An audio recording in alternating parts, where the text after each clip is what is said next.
I am Jeff Foxworthy, and welcome to Gamekeeper Podcast. If you want to learn more about farming for wildlife and habitat management, then, buddy, you are in the right place.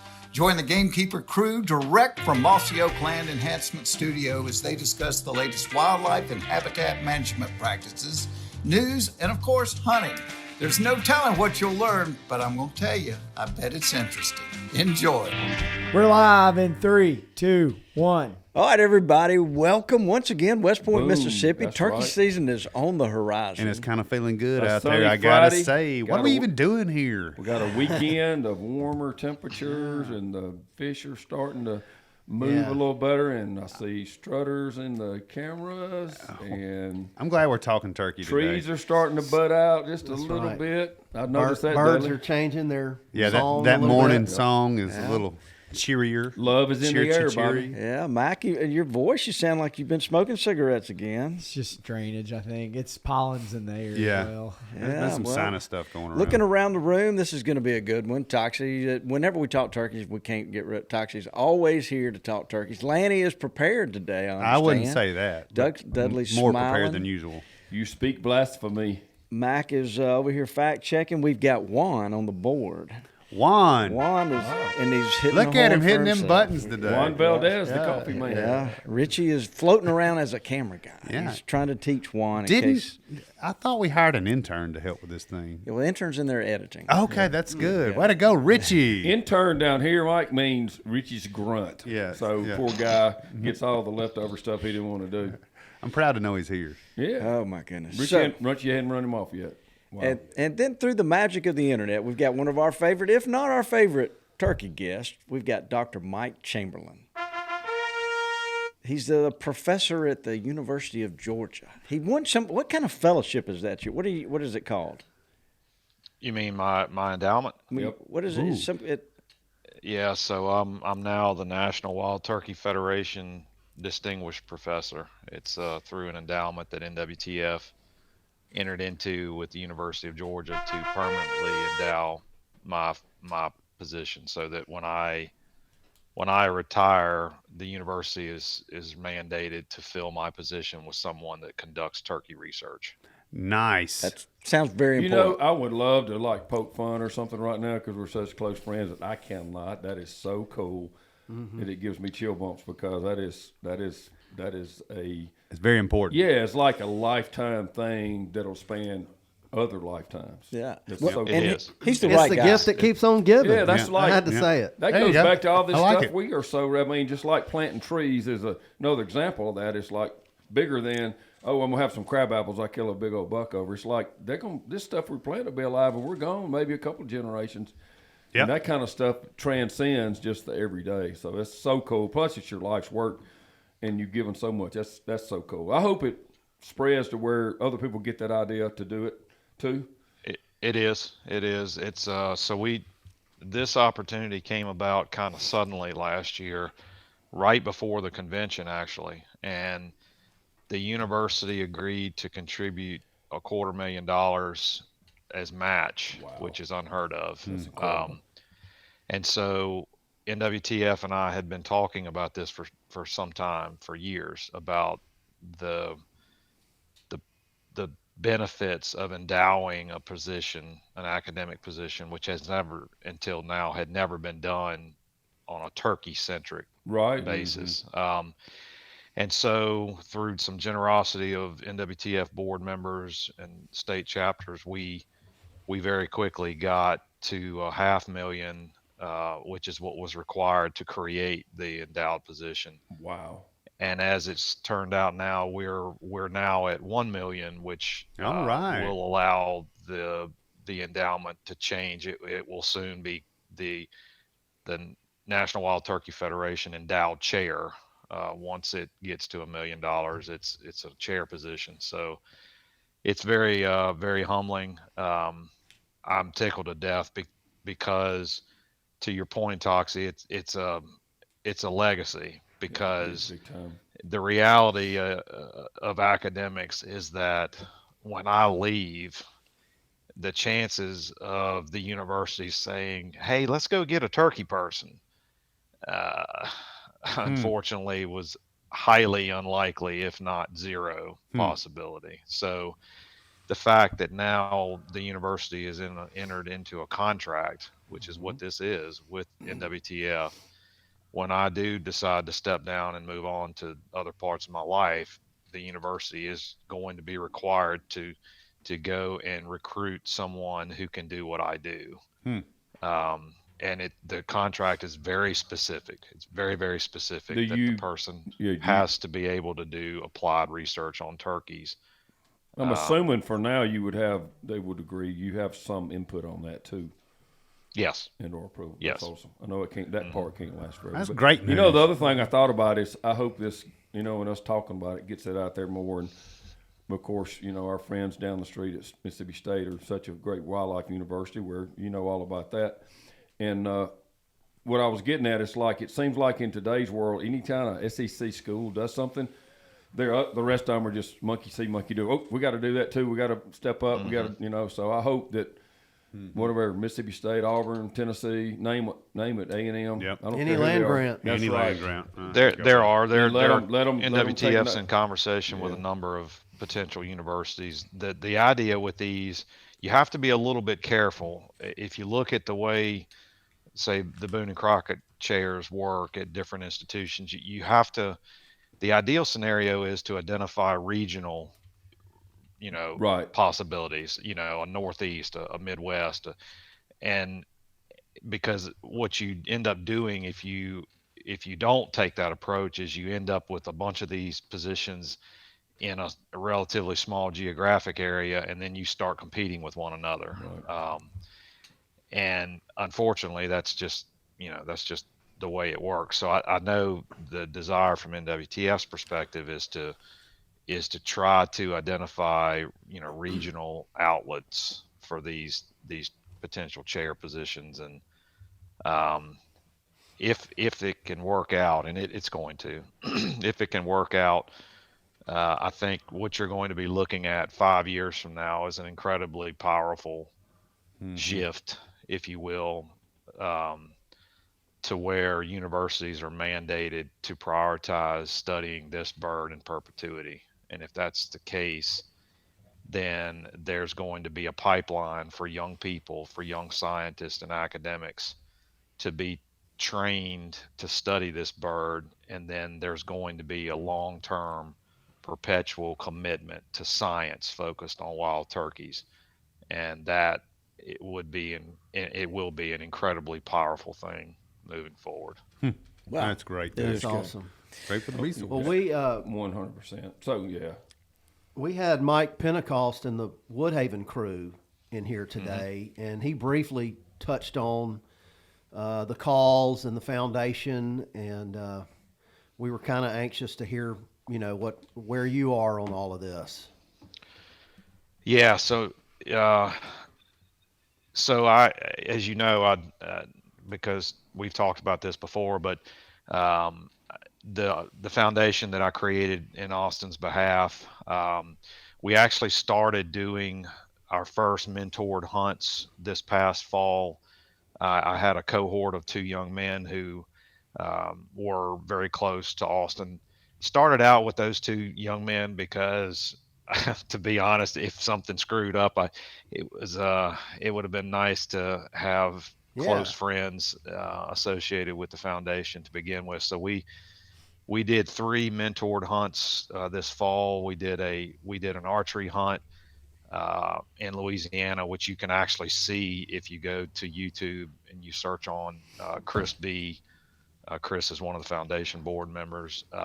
That film from that hunt is available on YouTube. It came together very nicely.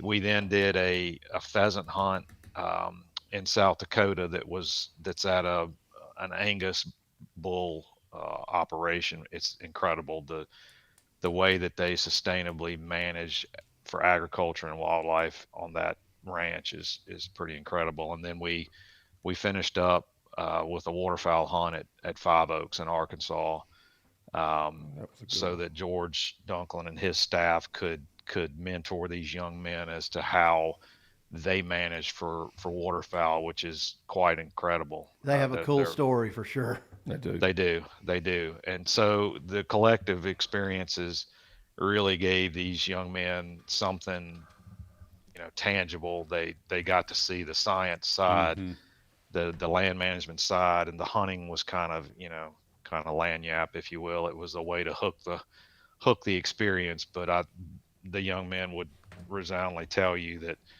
they learned a lot more than they thought going in about how do you do it right?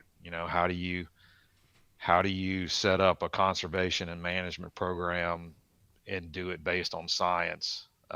There's a lot that goes into it. They met some incredible people from diverse backgrounds. They established a series of contacts and routes for obtaining sound information, not through Facebook, if you will, and it was good. We had a good time, and of course it's tough, but it was good.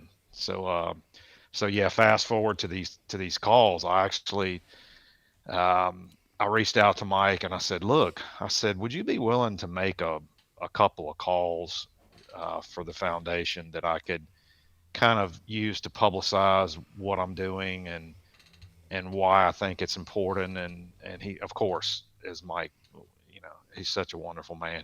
Of course he said, yes, absolutely. So he took the foundation logo and used some components that he had not put in calls previously.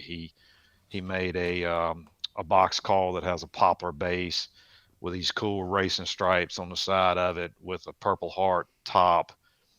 He's got a maple medallion with the foundation's logo on the top, which is Austin's initials. He made a glass call that has a Purple Heart base and has a maple soundboard in it with the foundation logo. The calls are absolutely stunning, and they sound terrific, as you can imagine, with Mike's gift that he has. And so yeah, we showed the calls at the convention in Woodhaven's booth and got a lot of good publicity from it. And as we talked about before we started on the air, we're soon going to have a giveaway where people can register and potentially win one of these calls, and they mean a lot for sure. It's a special deal. No doubt. And the about calls are beautiful. He's spot on. They're just incredible. So yeah, just the calls. Be sure we're talking about how people go and what to do. I don't Even know though we if we said have it, a I call want to to recap action. that. And also, just know from us, what I'm about to say, I wouldn't say unless it was completely true. It's like we run across stuff all the time that are great calls and stuff, but when we call it out, it's like we know in detail what this is about, who this is about, what's behind it, and more than anything, the net effect in our lifetime and beyond, like we talked about, it can have on people. So if you're just out there and randomly wanting to find something worthy with your excess wealth or something, this foundation is a great place. It really is. And you should study it if you're interested. He'd probably call Dr. Mike. He'd probably talk to you, like if you want to talk to someone, or us. But I just want to put that out there. Some people are just searching for, like, what can I trust with my donation? I got this I want to donate to. And, of course, there's a lot of great causes, but this should be right there with them as far as something we at Mossy Oak could stand behind and say, please contribute to, because this needs a big, big future, and he needs the ability to touch a lot more people. I think everything that's happened has put him in a position to be able to be of influence beyond just the science world here. Sure. Yeah, and if you're interested in learning about the foundation or Austin or anything we're doing or have done, you can go to austinsway.org. Austin's WAY.org, and you can learn all about it. And like I said, we'll soon be announcing this giveaway and how you can potentially obtain one of these calls. And like Bobby said, they're incredibly beautiful calls. They really, but they sound better than they look. Mike, as you know, is very talented when it comes to making calls, and these are custom made. Pretty cool. See these people? When the clock strikes 5, it's not the end. It's just the beginning. They have to do these things. They have to do those things. Enter the all-new LS Tractor MT2 and MT2E, a relentless force of innovation. redesigned with a new hood and cab built for comfort and visibility, with enhanced lifting capacity to get the job done, making these people the ones everyone else calls those people. Visit your local LS Tractor dealer today. All right, guys. So let's kind of get serious here. Lanny, I'm gonna look at you, and I'm looking on the table. You're looking at Laney and you're serious? Well, Yeah, that's a tough one, Mike. Yeah, that means he's that's a trying. stretch. He's It's trying to back it's me in a hard. corner. Is what that Yeah. means. Yeah. So I'm seeing this turtle box in full foliage. Yeah. And so I think those things released. It may be today when those have come out. So if you were, look, the turtle box phenomenon is incredible. It is. What all people can do with them, but now you can get one in full foliage. It is a must-have. It really is. The turtle box, period. This one certainly is going to be in high demand. Dudley, what do you do with the turtle box? Listen to my favorite tunes, but you can listen to a ball game, whatever. Podcast? Podcasts. Yeah. They sound so good. They really do. My understanding would be they would work great as like a predator call speaker, You too. can do that yeah, as well. Jack Collin told me that. Yes, yeah, sir. Sure could. Yeah. So, yeah. All right, well, Lanny, do you have that was to bring us into the current. Do you have a current event that you can speak to us about? Yeah, we've been kind of chattering about this around the office, but I think it's official, and it is specific to Mississippi, but I think it's definitely relevant from turkeys and everything else. But they have introduced the bills in the Mississippi legislature for a mandatory wild turkey stamp. So that's working its way through everything. It will be $10 for residents and $100 for non-residents if the bill passes. So we're excited about this. It'll be money going straight back to the resource. And I don't know if everybody, I guess this hadn't passed, but hopefully it will. But the great thing about this is the federal funds that match it too are, I think, 3-to-1. So when you're paying $10 for a stamp, and the government is going to throw in, I think, another $20 or $30. So it's really it's triple really what we're going to be able to generate and put back to the resource. So hopefully, in my opinion, that'll get on through. There'll be more resources dedicated to this bird, and to your point, maybe other states will follow. Yeah, and I mean, I have to give a shout out because the doc knows it too. We have a absolutely phenomenal state wild turkey biologist, Adam Butler, and you sometimes you feel like something like this, it goes into the government's hands. I mean, I know we have a great department in Mississippi, but everybody distrusts the government to some degree. I'm just telling you, put money in his hands and what they're doing in that here in Mississippi, because I know it firsthand, is going to be awesome. Yeah, Yeah. it will be. Yeah. I mean, so There's a similar legislative process ongoing here in Georgia. all right, Yeah, good. With the stamp. I hope it passes. And, if I'm going to go out of state and another state passes it, I will happily pay that No $100. doubt about it. When you Right. I know where it's going. And you got the federal kicker on it too. I mean, I'm with you, but I mean, $500,000 turns into $2 million. So it got to call it back out again. We love this is a day and age of going back in time to the old days. I still remember like one of the very first Hunt in the Country shows when we just threw it out there, didn't know what we were doing. We had Paul Newsom, Oh, yeah. the actor, Talked about as him the our other day. host, and it was like about a show or two in it, and he was like talking about because there was such a barrage in the anti-hunters against hunting shows, and so he was like, he made a comment about opening the show about we love to hear from everyone, including animal rights and animal lovers, because we love animals too. He said, in fact, I'll tell you what, if you want to donate money to animals and you want to know that the highest percentage of your dollars go back to the animals, go to your favorite state and buy a hunting license. And it just, no one really stated it on TV like that for, and it just hit like a wave rolled out across people. What? No, it can't be. No, not hunting, killing. And it was just such a cool statement. I've repeated it 1,000 times since then. Yeah, that is. You buy a hunting license. And everybody who hunts out of, when you get in people that are, a counter to it, I mean, it's not some argument we need to get in with people or debate or whatever, just state the facts. I've also heard some folks talking about, can we strum up more things that are on the Pittman-Robertson list? Yeah, I would. Like your ammo, your guns, things like that. If there's anything else outdoor related that could be added to that, would be pretty cool, because all that money goes to good stuff as well. Oh, And gosh. data. I mean, you're going to be able to get more data. I mean, with this in place, I would Yeah, imagine. no doubt, and data. Yeah. And Data Yeah, and Data and data both. Yeah, I mean, I'm telling you, it's good. and Lanny said that this money's going to be dedicated. So There we go. hey, look, Mike, we want to talk to you. You've got a couple of new studies, one on eggshells. But before we do that, I want to ask you if this is true or false. I heard a story that you had traveled. You're a worldly guy. You've been all over the world hunting. You've been to Africa numerous times. I heard a story one time you lost some luggage in Africa. And then a year later, you're back in that same airport, and when you're like looking out the window of the airplane, there's a baggage handler wearing one of your T-shirts. It was actually my dad's stuff. Yeah, so part of that, I don't know who told you that, but part of that is a wives' tale. That's Bobby.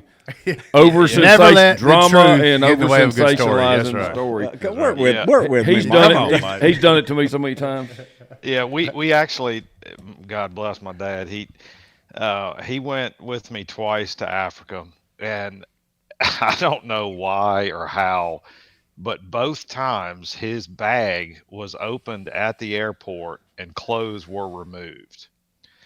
And one time they took 2 pair of underwear. That's the only thing that he was missing was 2 pair of tighty-whitey underwear. And I asked him, I was like, "Are you sure that you didn't just miscount?" And he said, "Son, I packed my bag right in front of you, and I had 7 pair of underwear." And I said, "Okay, so how many do you have now?" And he pulled out, and he had 5 pair. Well, then the next year it happened again, except this time it was a T-shirt and a pair of gloves. And the running joke was, if we traveled to Africa enough times, at some point we'd see that all the baggage handlers were wearing Larry Chamberlain's T-shirts and underwear and gloves and everything else. Fully because clothed, every yep. time you come over here, you lose something, So Well, 7 pairs of underwear, that would be a 14-day trip, right? Oh, 100%.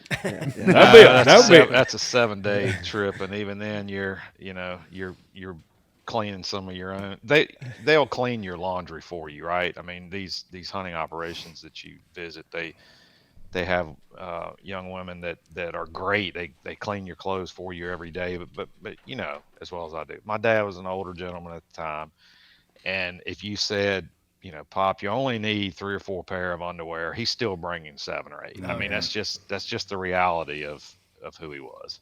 Yeah, That's hilarious. That's a That's good good. That's a story good one. there. So, Yeah, he's more prepared. Made me think about Daniel. He took a little short. It wasn't long, but he went to Europe for maybe a week, and he carried a big backpack on the plastic. Yeah. What he had in the backpack was it for a whole week. Did he have how much money? That's what something Laney would have done right there too. That's what Austin did. When we backpacked went a to lot. South Africa in July of 21. He had a little bag that was about Yeah. little bitty tiny little bag carry-on thing, and I was like, "So where's your clothes?" And he goes, "In that bag." Yeah. And I was like, "Son, it's supposed to be in the 30s, it's okay." And he literally lived for 10 days out of a backpack and a little bitty suitcase that essentially was an overnight bag. Mhm.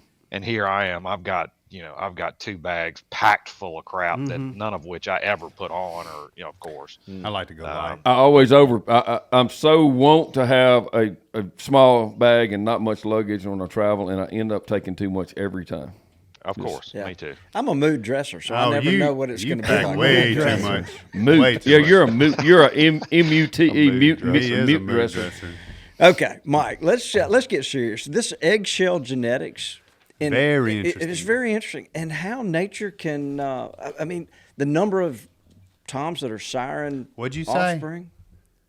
Toms. Tom. What is that? Oh my Well, gosh, you've I'm- been hanging out I'm with Mike trying- too much. Mike and I. Bobby. I'm trying to. Yeah. Yes. What are you? Yeah, Bobby. Bobby. Okay. The Tom. What That is yeah. blasphemy That down here in cannot- the deep south, Bobby. I Well, don't I'm think trying I've to- ever heard you say that I'm trying to word. relate to Mike. Okay. Gobblers. We'll use gobblers. There we go. Gobblers. Okay, that's All a right. that's a Help me comment. out, There we go. Mike. Come on. Yeah, we'll do gobblers. Yeah, so this we're just now scratching the surface with this stuff. We are going into all of the clutches that hatch from our GPS marked hens. We get to the nest as quickly as we can after they hatch. We take the eggshell, the hatched eggs, we freeze them independently, like one in each bag. We go back to the lab, and then we take out, we hydrate the eggshell membrane. And when you lay the membrane out, you can see vasculature, right, where blood flows in the membrane. That's where the good DNA is. And so we then take out a little piece of that membrane, and we send it to a lab, and they send us information back, which includes, you can tell the sex of the poult. You can tell who mom is, which in most cases we know, right? Because we caught her and we're tracking her. But turkeys will lay eggs in other hens' clutches. So sometimes we are obtaining, we're identifying poults in a clutch that are not related to the hen that's incubating the clutch. And then we also can figure out who dad is. And when we start looking at these data, it's quite remarkable. It's really interesting. We're seeing, well, first of all, we're seeing that about 40% of all clutches have at least 2 gobblers in the clutch, which is interesting. And what that tells me is multi-paternity is an important component of the wild turkey's mating system. They are designed to copulate. Hens are designed to breed with more than one tom. The most likely scenario we see is two gobblers. But we have also seen instances of 3 gobblers being represented in a clutch, and we had one instance of 7 gobblers represented in a clutch, which party. Tongue she's a in little loose, cheek. wouldn't she? This hen, she had an alternative mating strategy compared to everybody else. She visited a lot of the gobblers in her area. What do you say? She went home early. Yeah. But when we started looking at this, we also saw what's called a strong reproductive skew, and I'll explain what that means. That is so interesting. Very. It's you've got some toms, a very small percentage of these gobblers in a population are producing a lot of the poults. And we also know from a lot of our previous research that a lot of the poults are also hatched by a small percentage of the hens. So when you stick all this together, not surprisingly, there are a very small percentage of turkeys in a population that are producing a lot of the offspring. And that should make sense to people because, turkeys have dominance, right? We know that, and dominance matters. And so this is just another data point showing clearly that there are just some turkeys that are better. They're more fit. Well, you think evolution over time, that would just happen almost even without the hunting changing the makeup of a flock or something, because, the one with that, whatever that DNA is for that, it passes it on more, so that creates more, and it begins to kind of dominate a little bit. For me, this completely validates, stuff that we've been talking about with you for a couple years. I was struggling, honestly, with, us killing gobblers early in the season and the dominance thing, and I understand what you were talking about that, but then I'd also, the experience that we'd have with us, Mr. Fox's story about turkeys, getting turkeys that were bred in January and February, early February. But this data point in particular right here really brings that home for me, especially, where you're seeing more hens on pressured land versus more gobblers on a non-hunted site. So to me, and I can explain that too if you want. Let's go deep into that. Please, because I was fixing to ask more. Yes. Yeah. So we also can identify the sex of the poult, and we're doing this work. We're doing it across a bunch of sites, but this first slug of data that I got back was for 4 study sites. One of them is the Savannah River site. which is not hunted. The large section of SRS that we work on has not been hunted for over 50 years. And then 3 other study sites scattered across the Southeast, all of which are intensively hunted, both public and private sites. And what we saw was really pretty interesting, and that is you would expect the sex ratio of offspring to be about 50-50 male female, right? It's called parity. You would expect it to fluctuate around 50-50 in one direction or the other, but not deviate significantly from 50-50. And what we saw is that on the Savannah River site, in the absence of hunting, it is 50-50. It fluctuates right around, imagine 56-40, 44, or 58-42. I'm sorry, 52-48. That is very close to 50-50. But when you look at our hunted sites, they are all skewed away from parity. That's fascinating. And all of them That's so fascinating. are skewed heavily towards producing female poults. So Really interesting. I know this has got to be subjective at this point. The question is, but is Isn't there it crazy? any idea why that would occur, unless it's the same phenomena of all nature that Like Yeah. trees. survival? Right, I was yeah, going to one say to pine have trees. more You look at a females. pine tree that Yeah. puts out 1,000 cones right before it dies, or fruit trees about to break from fruit before they die and stuff like that. Do you think it has the same nature's Because of the evolutionary? Yeah, well, there's two ways to potentially explain it.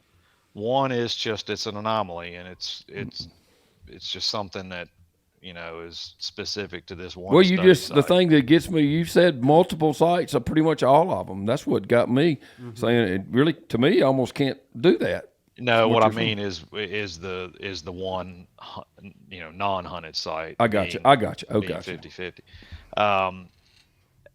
A naysayer will just point to that and say, well, it's one study site, and go replicate it again, and we are. We're I was going to say, I know you. to the naysayers, but there are some possible explanations. One, if you look in the bird world, the most profitable sex to produce is a male.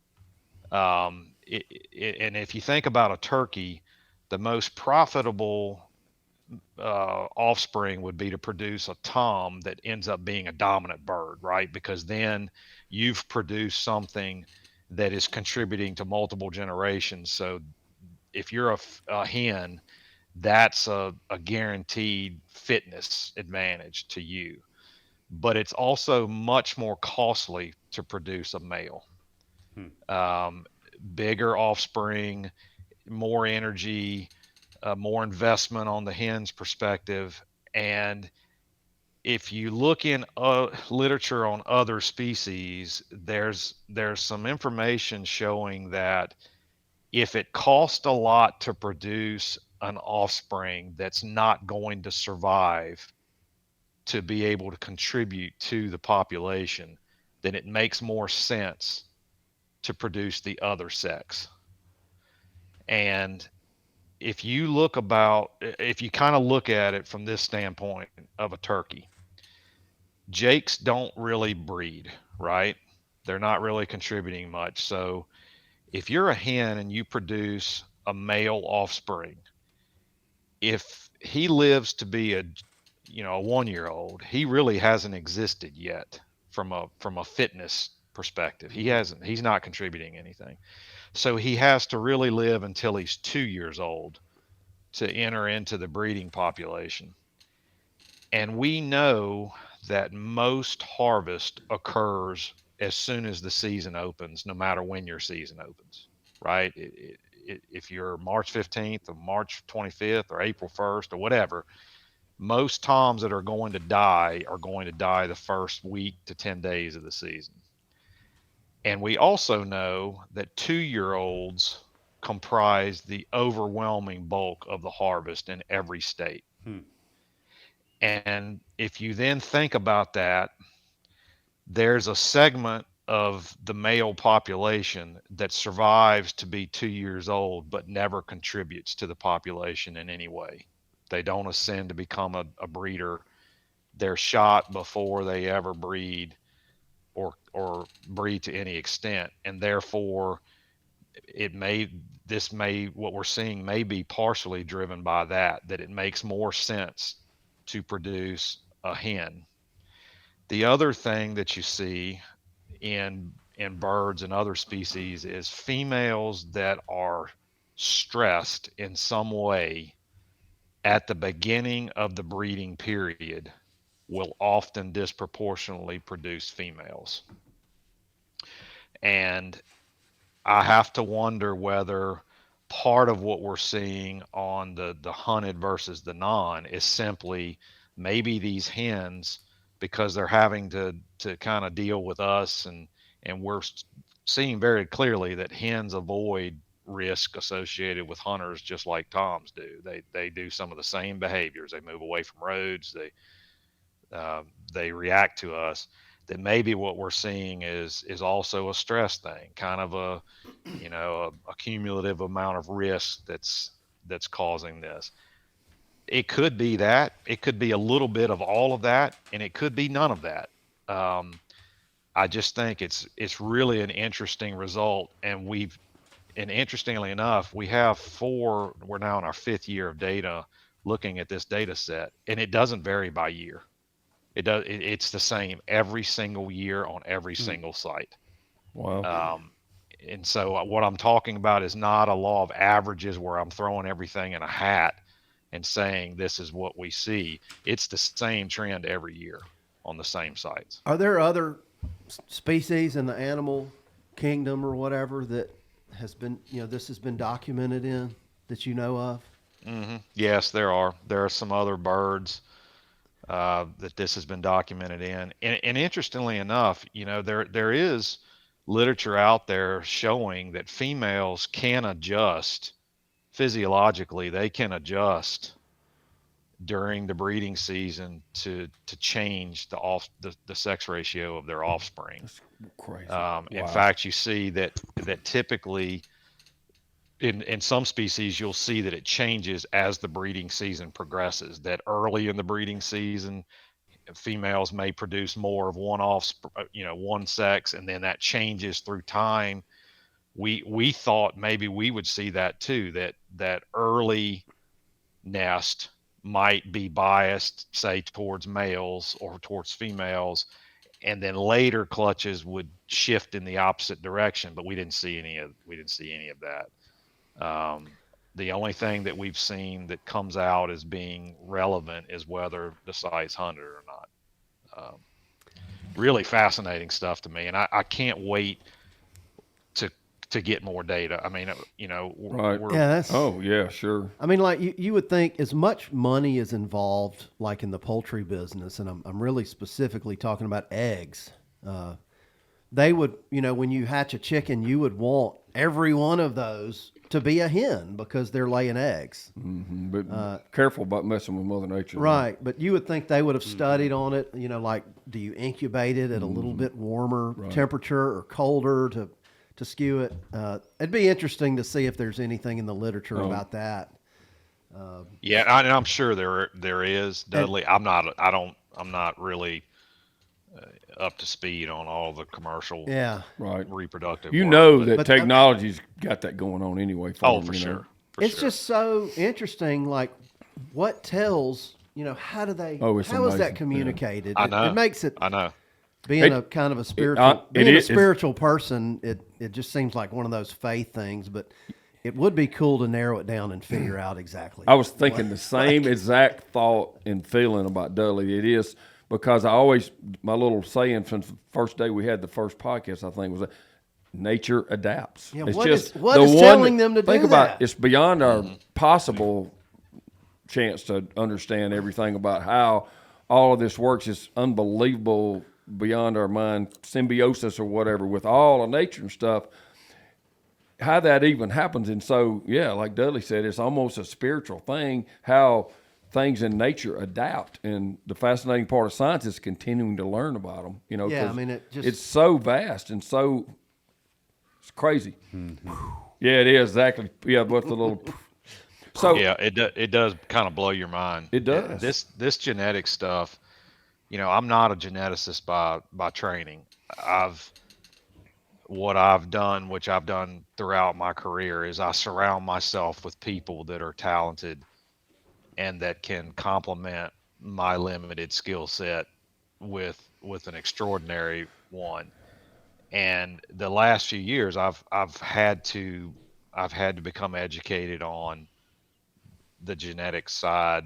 And when I hang up with you guys, I actually have I'll be calling a geneticist to have a conversation about something else that we're finding. But the whole, when you really start delving into the genetics associated with any species, but particularly species that are harvested and that have very profound mating systems, very profound social interactions, birds that are socially dominant over other birds, and you start really digging into the specifics of their mating and how they function and what they're doing. Turkeys are an incredibly complex bird. They are incredibly complex. If you just stand back and think about a bird that looks like a wild turkey, as gaudy as they are, as obnoxious as males are, that how they look, their appearance, their behavior, the things they do in the spring, and the fact that to us they all kind of look the same, but to them they could not look any more different than they are. There are just, this bird is very complex in its mating system, which is not surprising when you start looking at other birds in the world that have the same type of mating system that turkeys use. There are just some birds that are better, and there are not a lot of them in our populations.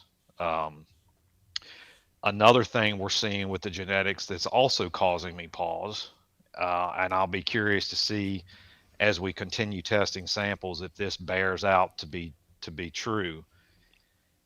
We are seeing that in some of our populations, there are only a few lines of birds.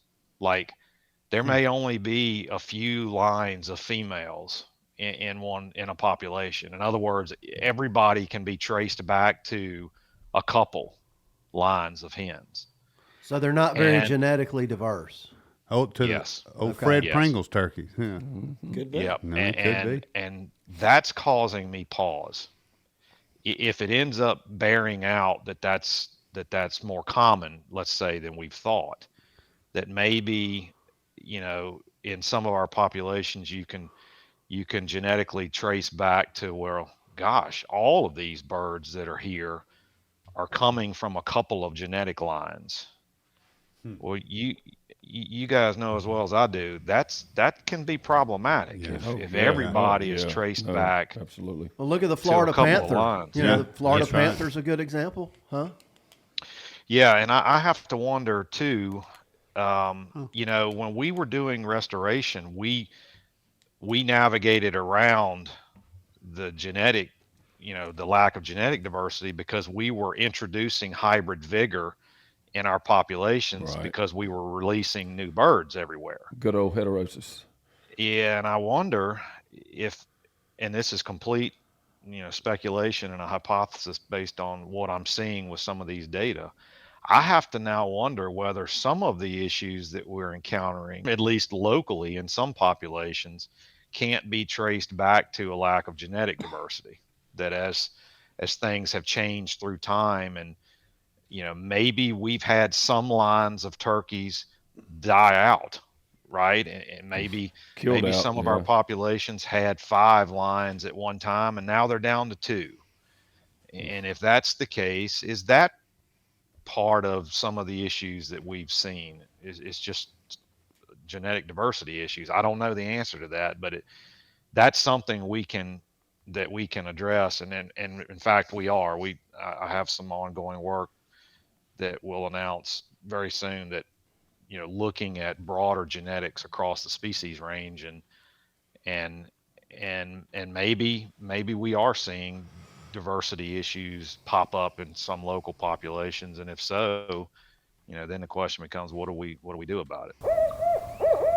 Lanny, we're always in here. We always have these interesting guests, and you're always on your computer. What's up? I'm looking at Onyx the whole time. I love the app, but I love the desktop too. My favorite thing is Bobby doesn't know how to shut his computer down, Yeah. so I can go in there and share his pins to my account. That's what you were doing in there this morning. Yep. Back during deer season, I shot a couple of big bucks. Of But course. As I'm looking for them, I Couple. can turn on this tracking feature. Yeah. And I can see where I've looked. And I use that feature too for spreading seeds, spreading fertilizer, spraying. It really keeps you on track. Onyx is a great company. Look, we know Jared. They're hunters, They just are. like we are. So Yes, they're no serious doubt about about this. it. The way they've designed this thing, a hunter and a gamekeeper can take advantage of it and make their property better. Use coupon code MossyOak to save 20% off of your Onyx subscription. Yeah, and Mac, you shouldn't do that now. Richie, you got to help me.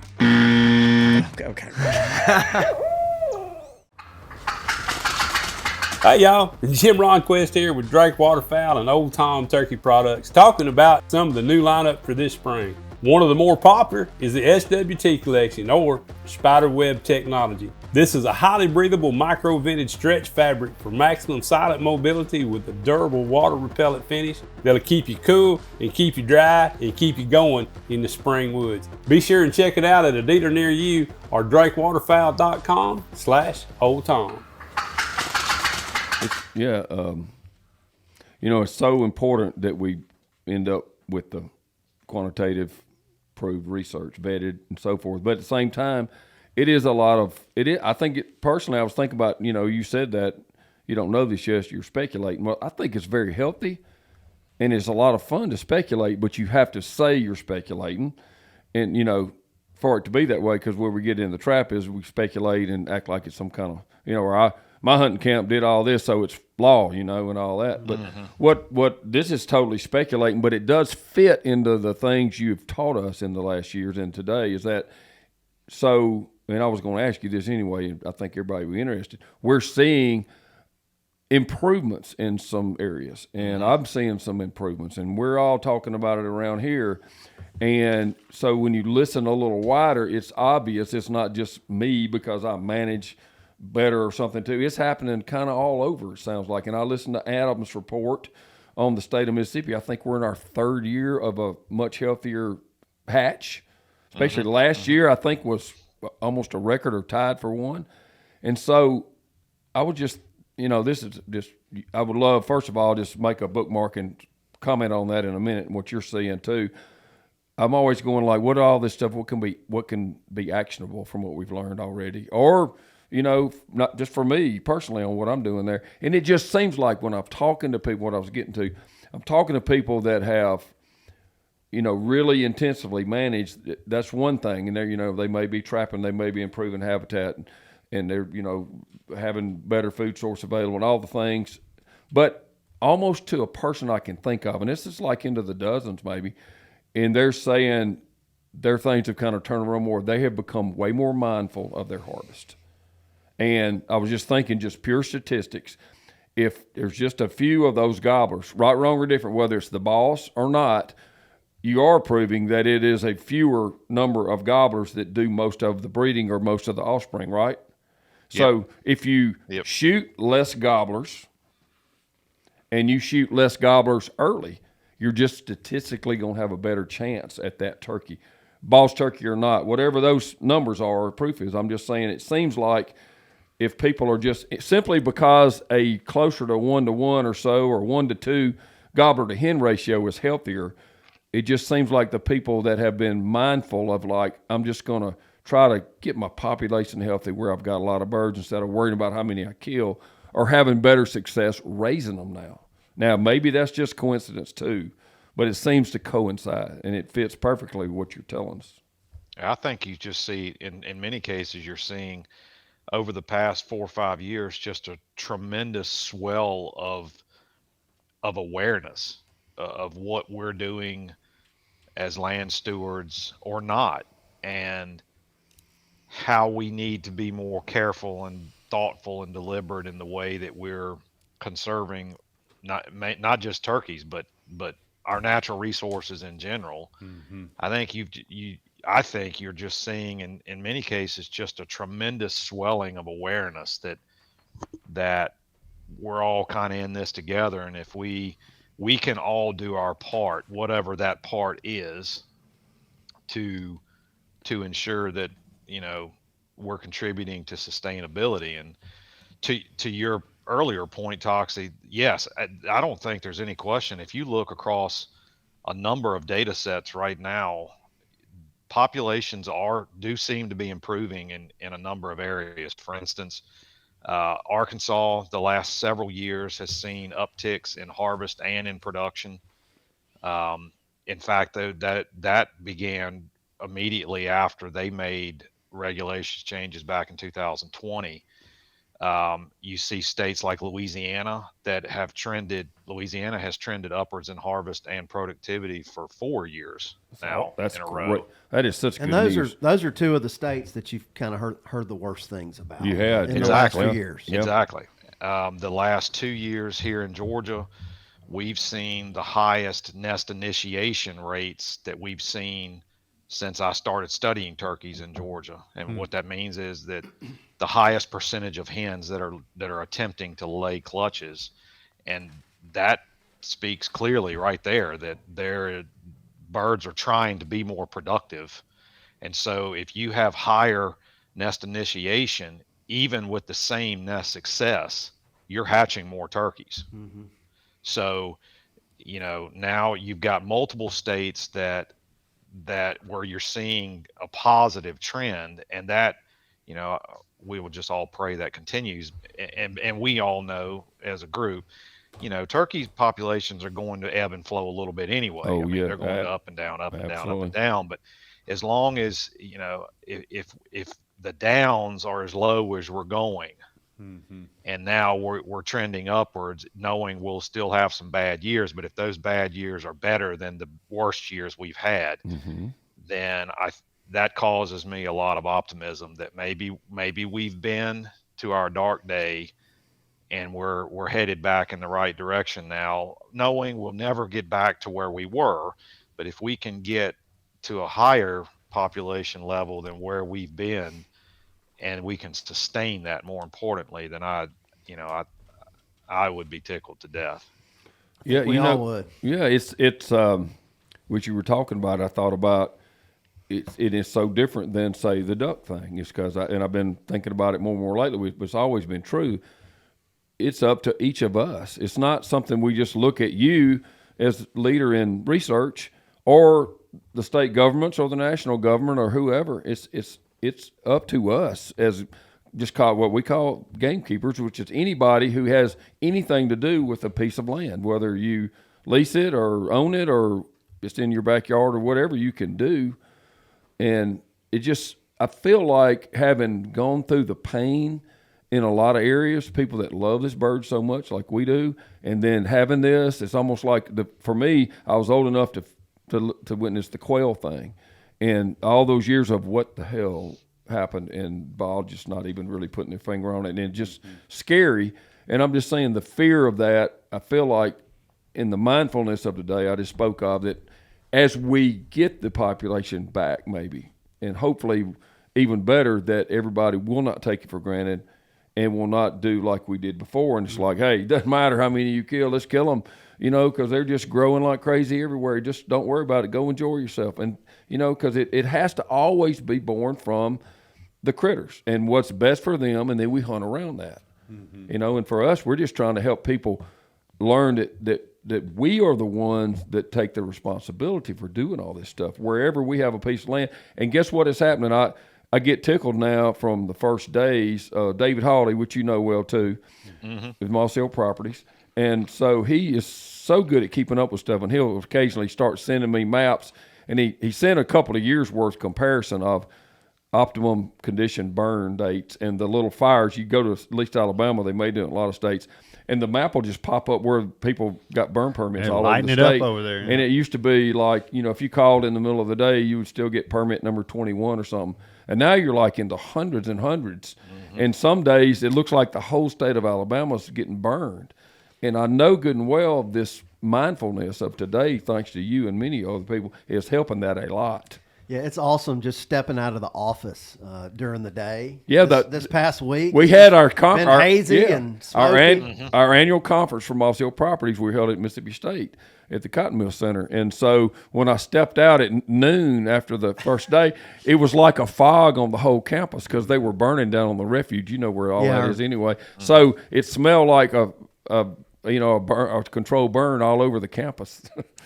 It was awesome. I see this at my house. I live here on a lake, and my wife and I, we cherish the view across the lake. When it's clear, it's stunning. But when I walk outside or when I get up in the morning and about 11 a.m. I start seeing this haze. I go outside. Makes you smile, yeah. I'm like, yep, yeah, boy. somebody's getting after it. Here we go. Somebody's getting after it.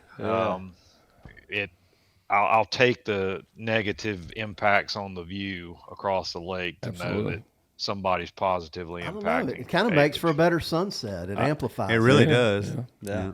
So, Mike, you mentioned ducks a minute ago. We've been paying attention to the ducks, and this Dr. Philip Lavretsky, if I'm pronouncing that right, at UTEP. Some pretty fascinating work that he's doing. And so I understand you guys are teamed up and doing some stuff together for turkeys. Could you kind of go into that a little bit?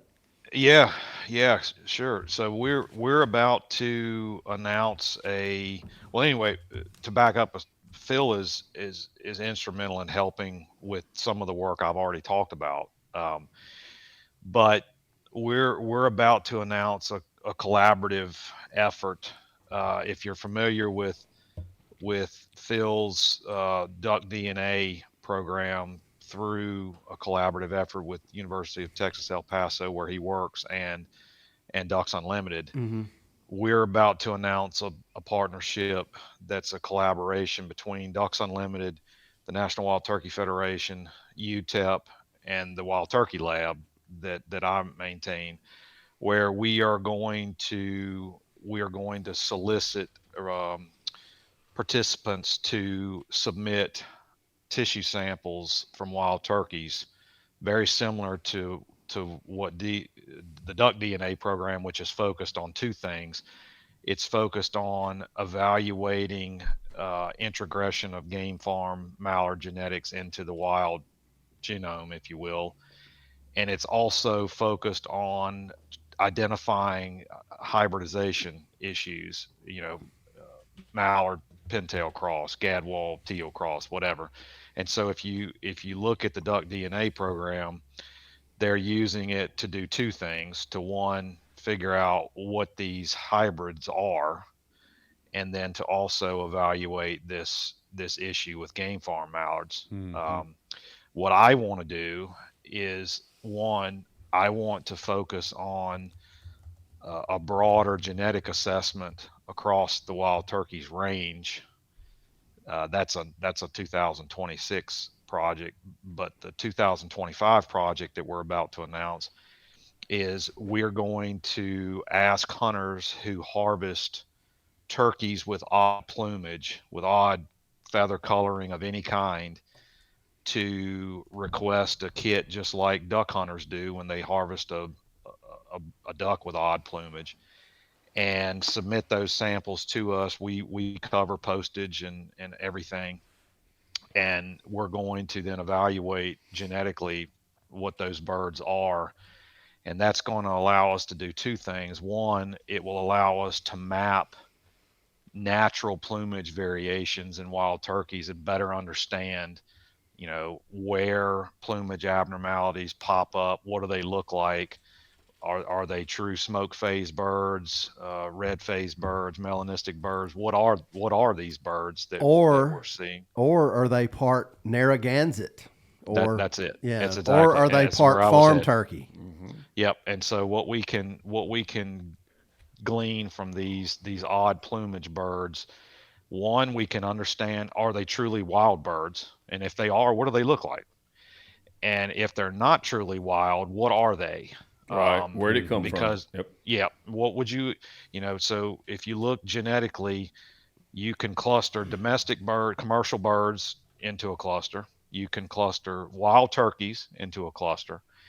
And if you are looking at a heritage variety, which are a lot of these, royal palms, Narragansetts, bourbon reds, black wing bronze, there's a bunch of these heritage variety turkeys that are very, very popular in some places.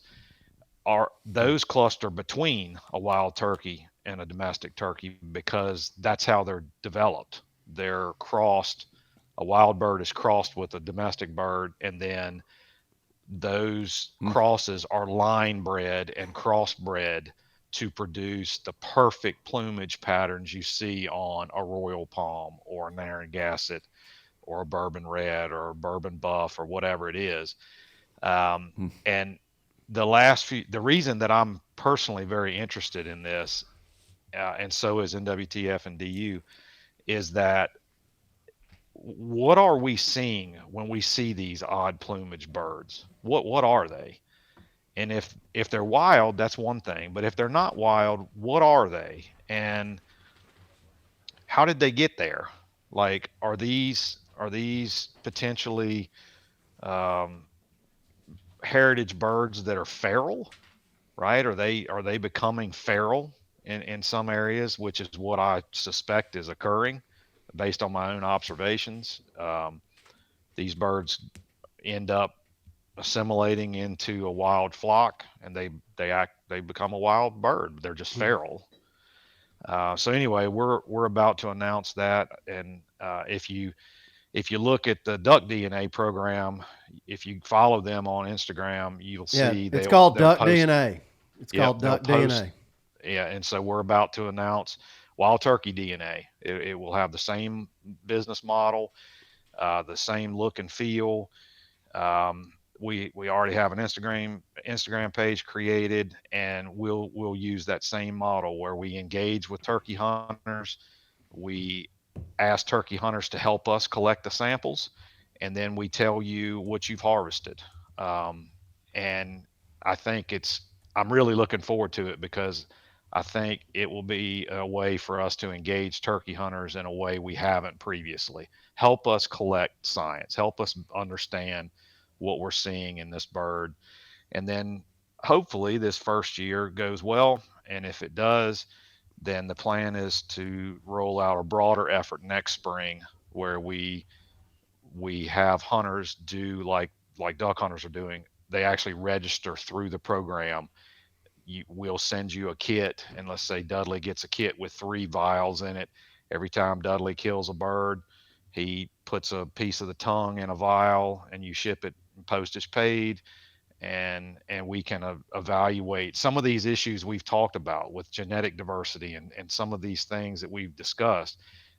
Let's assess that across the entire bird's range. And that will offer us some really powerful information that frankly has never been done. But we have the technology now to do it, and we can do it in a costly enough way, a cost-effective way that we could not do previously. So I'm pretty excited about it. And we podcasted with Phil about the duck DNA thing a few months ago. So our listeners may want to go check that out just to learn more background on it. all Was this. extremely listened to. Yeah, it was shocking. I listened to it twice, actually, that podcast. It's extremely interesting information. It really is. And he's Explains on a fire. lot. Oh yeah, He's a very man passionate. with a mission. We're very thankful to have Phil doing this stuff. He's brilliant. Mike, do you think that when you start accumulating all this, do you think you'll find pockets in the United States where people have tried to help nature and will have released turkeys themselves? Yes. Oh yeah. I do. It has to I be. think probably. I the think time. this is based on my own experiences. What I'm about to say is not something I can't back up. I have seen examples because I was there when the bird was shot of heritage variety birds being harvested that had assimilated into wild flocks. Wow. A friend of mine and I harvested a bourbon red a few years ago here in Georgia, and that bird had become feral. He had left a farm, assimilated into a winter flock, and had lived with them for 7 years at a minimum before he was harvested. I have talked to hunters elsewhere that have seen similar instances. I can drive you down the road here to someone's house that has 3 heritage variety turkeys living in her front yard. If you go out west, it is not uncommon at all to see a heritage variety bird in someone's farmstead walking around their house. They're beautiful. How do those birds, if those birds get in wild flocks, how does that happen? Well, I think sometimes it just happens because turkeys are turkeys, and they hear other birds and they see other birds, and they suddenly are like, "Well, I'm gonna go hang out with them." Well, they do. There's a gobbler in my neighborhood. I hear him every morning. It's in somebody's backyard.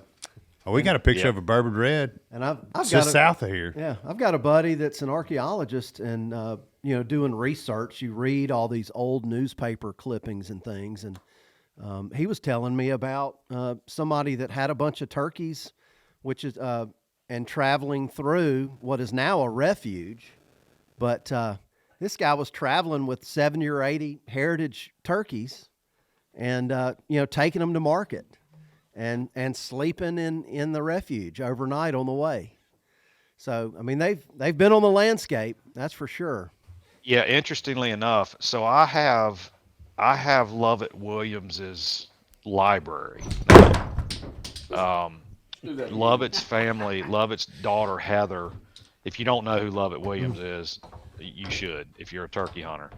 But Lovett is probably arguably the most famous turkey researcher that ever walked the earth, and his daughter donated his library to NWTF at his passing. And I now have that library in my office, in my lab. And I've started going through all of Lovett's items. And I have found, interestingly enough to this topic, I found a folder that said odd turkeys. And so I opened this manila envelope, and it's a collection of letters that people wrote to Lovett back in the 1980s with Polaroids in some cases of turkeys they shot. Lovett had requested through a magazine article, if you encounter an odd looking turkey, send me a picture of it and tell me what happened. And I have all of those letters, and it is very interesting. If you go to Lovett's book After the Hunt, you will see images of odd turkeys, if you will. And one of those images is a bourbon red. It's a bourbon red bird that is, he called it a kind of a red, an odd red looking turkey. It's a bourbon red. And when I went through and looked at images from hunters, interestingly enough, one of them was sent by an older gentleman in the area where I grew up, and it's a picture of a white looking, a kind of a smoky looking kind of bird. And this gentleman notes in the letter that this bird had popped up out of nowhere quite some time ago, and he had seen this bird periodically during deer season, and he finally harvested him. This was during the fall. He finally harvested him, and he felt comfortable that the bird was, I want to say it was like 5 years, had been there 5 years or something. And when I look at the images of the bird, it looks identical to a royal palm. Now, I don't know if that's what it is or not. I'm just saying that's what the picture looks like. So this topic is just super interesting to me. And the only way to know for sure is to genetically test the bird, right? I mean, you can look at an image all day long and compare it to other images, but the genetics is not going to lie to you. So I'm really interested in seeing what we will obtain from hunters that harvest odd looking birds. Hey, can we send a few acorns and oak leaves to get genetic tested to you? Just asking. I bet he can point us You'd to have, where you'd to. have to ask. You'd have to ask Phil. You that. got to talk to Phil, bro. He'll Let's charge do you. it. Yeah. So, Mike, let me ask this question. We just a few weeks ago we had just a wonderful time with an older gentleman, Mr. Fred Pringle, down in South Alabama, who had laid his hands on 3,500 or 4,000 turkeys that he trapped himself, sent all over the state of Alabama, maybe even further. Will this eventually? Could this trace back and show? Could somebody send you a bird and you be able to say back, this bird somehow the line goes right back to West Alabama? Yes, we're already seeing that in some of our samples, that you can clearly see birds that are traced back to the Savannah River site, which was one of the populations used in restocking, because birds had persisted at SRS for some time. Same with Francis Marion National Forest in South Carolina.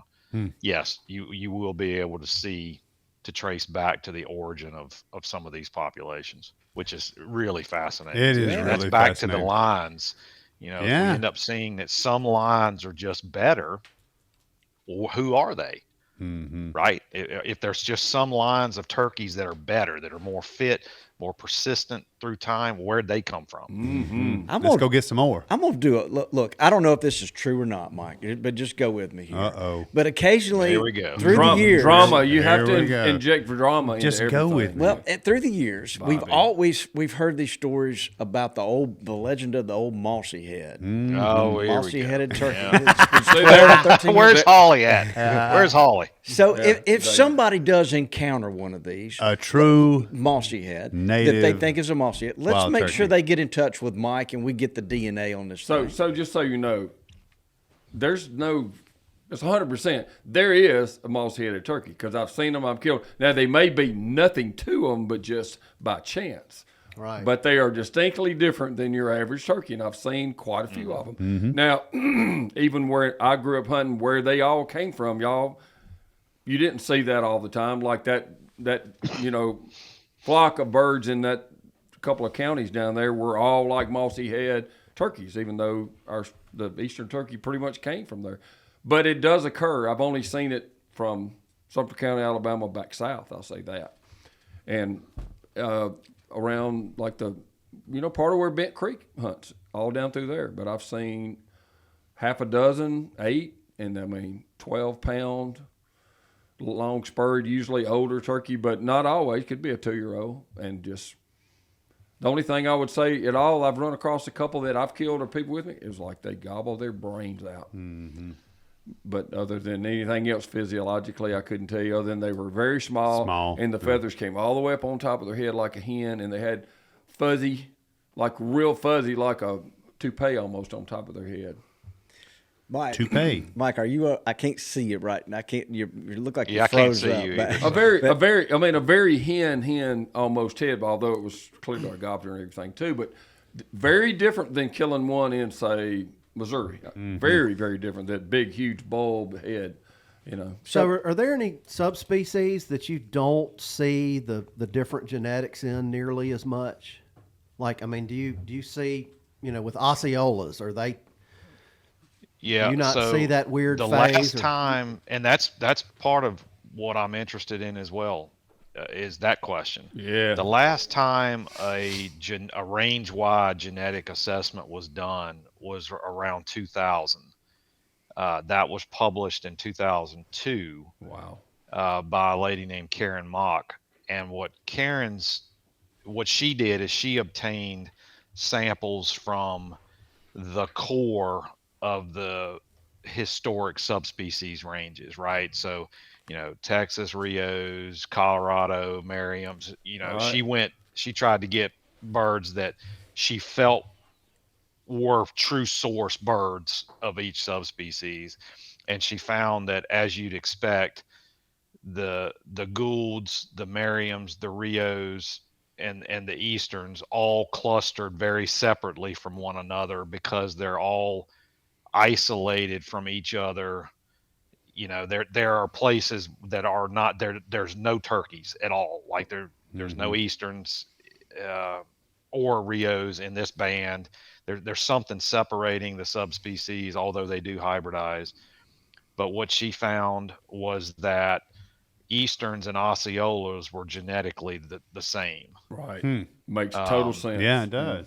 Yeah, and it to me it's kind of logical that would be the case. I mean, there's no barrier from no ocean or to keep mountain a bird from South Georgia to to isolate them from one from say Central Florida or whatever. But whether we see that moving forward, I don't know. That's another thing I'm interested in. I can't. I'm also interested in seeing how much hybridization has occurred in some places where you've got, not only did we put birds of different subspecies in the same area, but you and we all know this. I mean, turkeys are turkeys.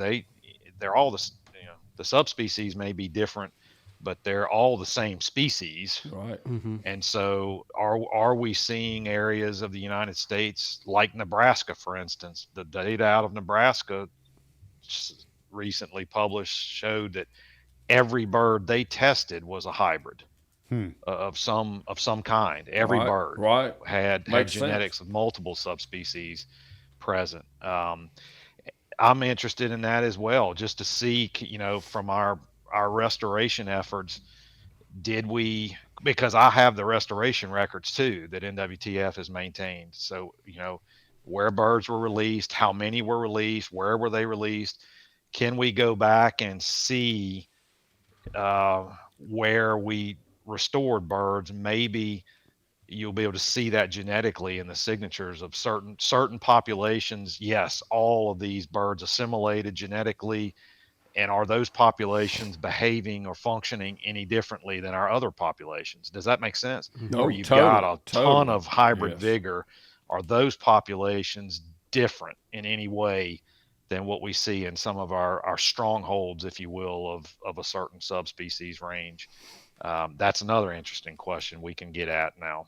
That's going to be fun. It's just the wild, wild west. So exciting to think about what you can learn. Yeah. And when you said 2000 or so, 2002 or something, that last research that she'd done, I just started thinking how advanced we are today with genetic research and how much incredible information. Sure.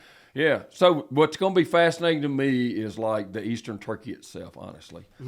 And what's the variation genetically? Is there any pattern to it from, whatever, Central Alabama to whatever, Missouri or Iowa or something? They still call it Easterns, although to me they're like, and how'd that occur? And then the other thing you brought up, I don't know how you can determine this, but there's been over time, maybe people will fess up or whatever, but what I was getting at, I know and hear of that, like, Bobby grew up hunting around Union Springs, Alabama, and I was always told that some people over there brought some eggs and stuff in from Missouri and hatched them and got them into the genetics down there. I don't know if that's true or not. They do behave different than ours do. So I don't know. They gobble were bigger. good. They gobble good. They're more hot-blooded kind of stuff. I mean, but who knows? I don't know. How do you know that people, took matters in their own hands around the country and introduced things? I mean, who knows? Here's another little juicy tidbit too that our buddy Jason Hart, threw out there to me. The mayor. Yeah, I love that dude. He kept samples from all of the birds he harvested for his 49. Oh, wow. He has I had the no idea. tail feathers, the tail fan with the fat pad at the base, Yeah. Oh, wow. and the legs and the beard from all 49 of those birds. And he can Come tell on. you exactly what location. He knows yes. exactly Oh, where yeah. he put a pin on the map where Yep. he shot them. And he, at the convention, Jason got really excited about this when I was talking about I this bet. work. And he said, dude, you can have all 49 of those, you can take a sample from all 49 of those birds. And, talk about an incredible starting data point. Well, here's a known spot on the map where this bird was harvested, and this is what it genetically and the date also on top of that, the exact date. Exactly. Yeah. Y'all could fund me to do that again and get more research. Yeah. Yeah. I'd have to get a divorce. That's first. pretty good, Dudley. Dudley, That's you good. you've been hanging around Bobby too much. Well, if we want to get birds killed, I don't know if that's the thing to. Oh, that's true. You know. But he'd have fun going. Now, Bobby. Now, I want to go back. We just glossed over this. Toxie, you're a believer in the Mossy Head. No, I know that distinctive look exists. I told you. I don't know. It may mean nothing at all. It He's probably just giving it a doesn't. name. Because I will say this: it is not often that you see it. No. Mike, Like it's what do you know about the legend of the Mossy Head? What? Well, I know I've been asked this on your podcast before. Yeah. because Bobby keeps wanting to build it into some kind of drama thing. And I'll answer it the same way that I answered it before, that my suspicion is that, well, one, I don't have any scientific data suggesting that that there's a pocket of turkeys in the southeast that are different genetically than any other turkey. From listening to you talk, I still think this is very likely just you've got a pocket of birds in an area that have plumage abnormality that for whatever reason maybe it's more prevalent because I've been places where for whatever reason there are plumage characters that are just more persistent. Odd looking tail feathers or lack of barring on a primary or really densely feathered heads on hens, on certain hens in winter flocks, that they just look different. The other possibility here is that we know that Osceola birds from southern parts of Florida were moved all over the lower deep south. We know that. So is there a plausible explanation that birds that you would look at and think they're smaller, they may have physiological characteristics or morphological characteristics that look more. They do. They're a little bit like taller, skinnier type look and long legged. Maybe it could be traced back to some of that.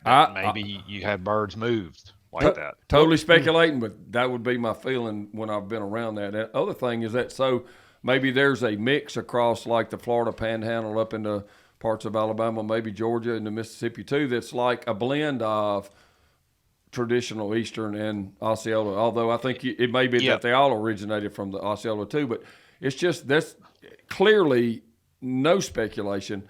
If you go and you hunt like Missouri or Iowa or New York, especially if you hunt a Merriam or a Osceola, a Merriam or a Rio, go listen to an Osceola or the turkeys actually at the dummy line and where you hunted with me at our place in Alabama and where I grew up, they gobble really different than the Midwestern birds or the Western birds. I mean, it's really distinctive in the Osceola if you've ever seen it. I mean, it is a rattle that really you can actually see it on a sonogram.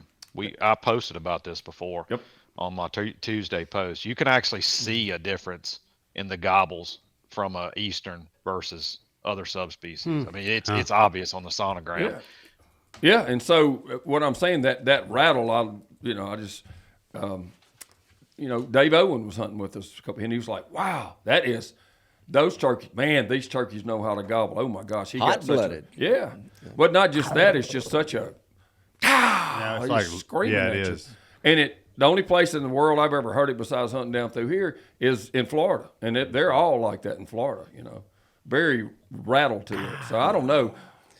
It's going to be fascinating to learn what actually is going on genetically. That's going to be great information. All right, Mike. I'm looking forward to it. I know you got to go, Mike. You got a lot of work to do. We're over here just enjoying the chance to talk. I got a date with We're fried going to chicken. keep talking. Yeah. So before we let you go, Mike, we always like to ask you a trivia question. This is no different. Oh my gosh! All right.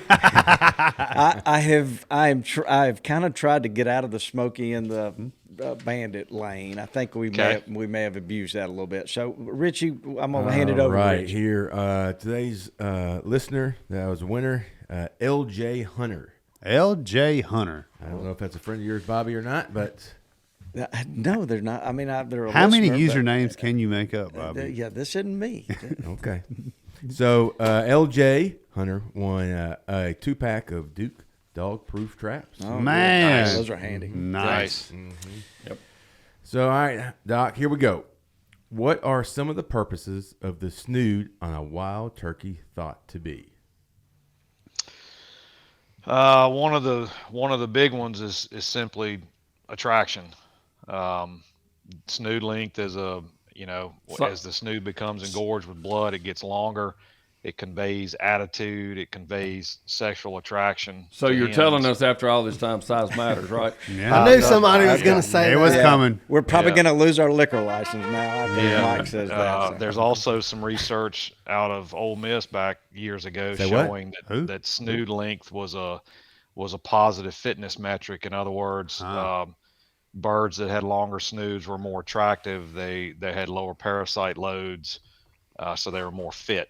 So snood length in many ways is something that a hen can look at, and she can get multiple pieces of information from that one thing. Well, look, I knew he would know that. Oh, yeah, he he knew he nailed would. that But I thought one. our listeners could learn something. Very interesting. Toxie picked up. I on think it real Bobby's quick. scared of you, Mike. I think he was scared to ask you a Yeah, and question. you know he this didn't as know. well as I do too. You've seen birds come up to you, like this bird that's over top of my head on this mount. Yep. I mean, you can see his snood hanging off of his bill. That was a Rio. That bird had a monster snood too. But you know as well as I do, you'll have a bird that's approaching you, and suddenly their attitude changes, their mood changes a little bit, and that snood, the length of that snood it's an instantaneous change sometimes. But the nervous habit, if you watch, it's hard to see, but you watch, especially look back on videos, when they do that and it elongates, they start flipping it constantly like a nervous habit. They just do their beak in their head and flip it from side to side constantly. Yeah, it's like- pretty interesting. It's like that kid who tried to grow his hair out and he's always flipping his hair around. Exactly. Well, or you kill one, and you can when he's laying there, you can just watch the snood just. Retract. Just, I mean, Well, just the my colors snood will of their retract. head. My snood's going to retract if someone shoots me. I promise you.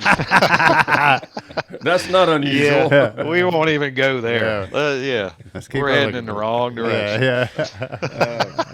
All right, Mike. We always enjoy talking. Yeah, to you. we really do. And I think that we need to. That's have the you- problem. We would do it all day long. We You have know, more get tired. questions, but Yeah. it's time to go. Yeah, it's we time to go. need to get you back, and we can talk about some different mortality findings that you. Yes, very that you Well, interesting. had. Got he's there, going to too. actually. Yeah. I can look at Doc in the eye, knowing well, and I can see in his eye he's going to participate in a mortality study not too long from Very now. soon. It's just crazy that y'all are still able to churn up new stuff. Yeah, new I information. mean, like, you would have thought that, you would have hit a low point and you're grasping for stuff to research, but it's like y'all have elevated it. Man, kicked I'm it in- telling you, right now we have so much data that we're sitting on. I have some super talented young people that are working with me now, and we have so much information that the technology that we have now, we're collecting so much data off of every bird. We have so many thousands of birds that we've monitored. I didn't even talk about this, but next time, by the time we do the next podcast, even if it's a month from now, I will have some of this data in hand. We're recording individual gobbling activity on individual toms. Like we've retrofitted our GPS units with audio loggers. So we're collecting real time data on gobbling activity, and we can relate that to how he moves, where he roosts. Wow. I mean, the genetics data, the behavioral data that we have now, the volume of gobbling data that we have, and it's just, there's so much that we have. Frankly, it's why I haven't already quit. It's one of the reasons that I haven't already That's cool. quit, It's because I could become fun retire again. right now. Yeah. I could leave. I could blow out of here right now, but I can't.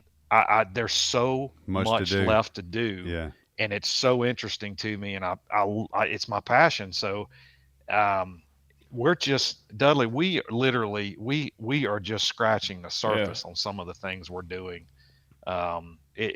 it's what gets me up in the morning. That's exciting to You hear. open the door and there's Yeah. 5 more. It creates Yes. 5 more, to go look at, to do. Yes. Well, listeners, if you're wanting to go to college and study on. something, Yeah, Yep. let's This is do a great it. We thing to need do. more hunters doing this kind of research. Yep. no doubt about it. Yep. Good Yep. point, Dudley. For sure.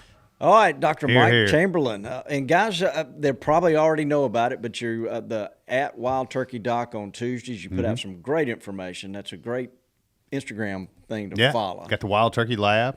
He's Yep. got a lot going on. No, yeah, Yeah, the Wild Turkey Lab. We keep posted on that. We're putting a ton of content on that lab over the next 6 to 8 weeks. great. All of the National Wild Turkey Symposia that have been published, which are 12 of them.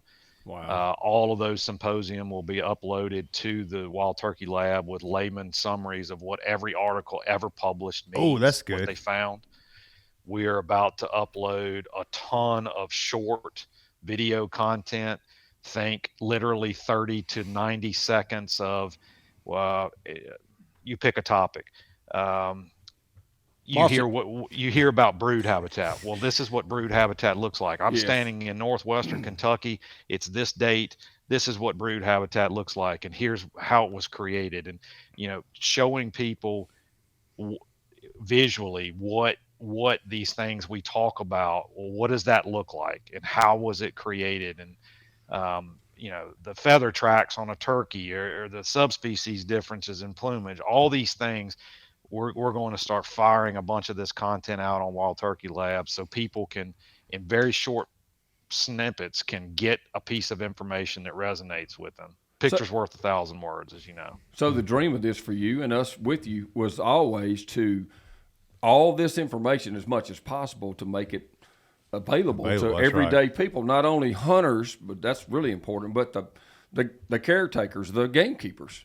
And so Yep. I think it'd be very beneficial, Bobby, at some point post doing that, so 6 weeks or more from now, something like that, but just do a short podcast on nothing but that, and us asking questions and navigating, and him giving us how to navigate. And it's like, hey, if I've got friends out there that just don't know what to ask or what to think. They just want to learn about it. He might say, hey, here's top 5 or 10 things you ought to research and go look at on that site. I think it would be very helpful, because once we help train people to get started, then they're off and running. But I know it's going to be harder to get people to stop and go use it as resources much right away, because it'd be so invaluable to get that in the hands of the masses. And I know that's what you were after, Doc, all along. Yeah, for sure. Yeah, I We want to should put the do that. information out there and have it be not just available, but relatable. Yes. And engaging to people, where they may not be willing to read an article, but they're willing to watch 60 seconds on YouTube